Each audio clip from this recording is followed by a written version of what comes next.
Voilà. Pour le problème 3, en fait, on nous dit que pour calculer le pH d'un produit, elle est donnée par moins log de H+.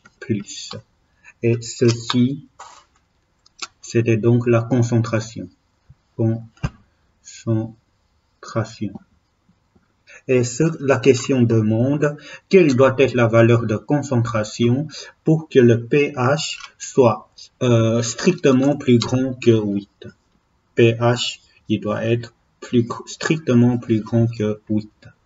Alors, il fallait pas chercher trop loin. Le pH, on sait que c'était égal à moins log de H, concentration d'H+, il doit être strictement plus grand que 8. Pour trouver la réponse de ceci, déjà le moins, je peux le mettre de l'autre côté. Quand je mets le moins de l'autre côté, c'est comme si je fais multiplier par moins 1. Donc, je vais avoir log de concentration d'H+. Comme je multiplie par un nombre négatif, il faut faire attention que là, je dois changer le symbole d'inégalité.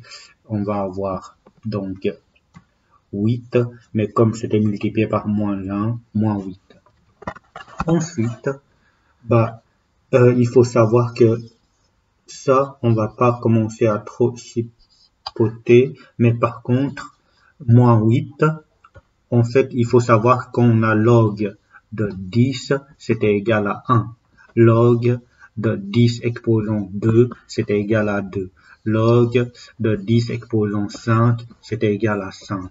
Ça, tu dois le savoir. Donc, le 8, je peux la remplacer par log de 10 exposant moins 8. Et une fois que j'ai fait ça, j'ai log de quelque chose qui est plus petit que log de quelque chose, sachant que la fonction logarithmique ici, c'est une fonction qui est c'est une fonction, donc log de 0, c'est 1. Je regarde si c'est croissant ou décroissant.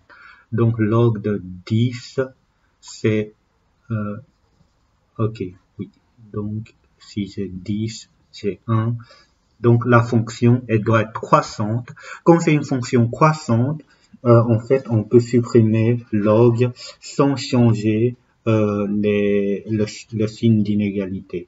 C'est-à-dire, dans ce cas-là, je peux juste l'enlever, les deux logs, je vais arriver à ceci.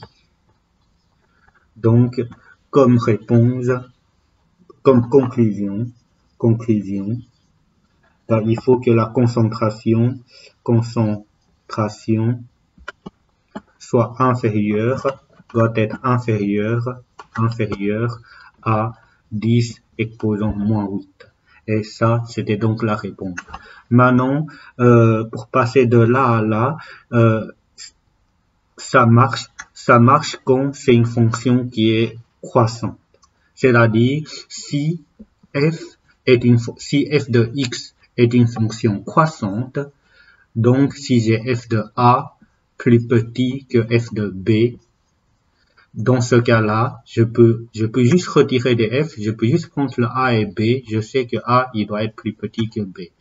Alors, inversement, si f de x est une fonction qui est décroissante, on a f de a, si je cherche f de a plus petit que f de b, là, pour enlever les f, je dois changer le signe, l'inégalité, j'ai a et b.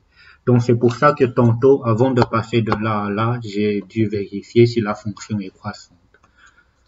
Voilà, comme ça tu as tout.